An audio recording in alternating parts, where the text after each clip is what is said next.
Time.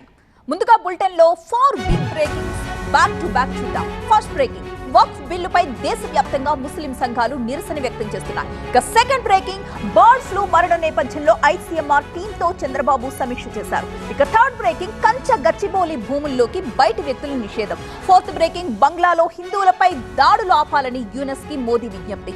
ఈ 4 breakings ని ఇంకాస్త డీటెయిల్డ్ గా చూస్తే, నంబర్ 1, వక్ఫ్ బిల్లుపై దేశవ్యాప్తంగా ముస్లిం సంఘాలు నిరసన వ్యక్తం చేశాయి. ప్రార్థనల అనంతరం ఆందోళనలు చేశారు. వందలాది మందిని అదుపులోకి తీసుకున్నారు. వక్ఫ్ బిల్లును సవాల్ చేస్తూ సుప్రీంకోర్టులో ఓవైసీ ఒక పిటిషన్ కూడా వేశారు. నంబర్ 2, బర్డ్ ఫ్లూ మరణం నేపథ్యంలో ఐసీఎంఆర్ టీంతో సీఎం చంద్రబాబు సమీక్ష జరిపారు.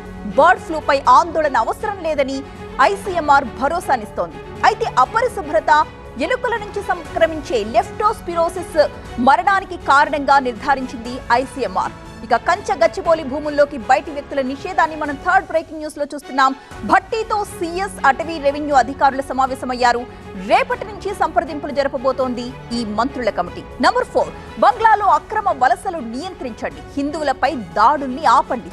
బంగ్లా చీఫ్ అడ్వైజర్ యూనస్ కి ప్రధాని మోదీ విజ్ఞప్తి చేశారు. బీజింగ్, ఢాకాల మిత్రత్వం పెరుగుతున్న వేళ కీలకంగా మారింది ఈ భేటీ. ఇవి సూపర్ ప్రైమ్ టైమ్ లో 4 బిగ్ బ్రేకింగ్స్.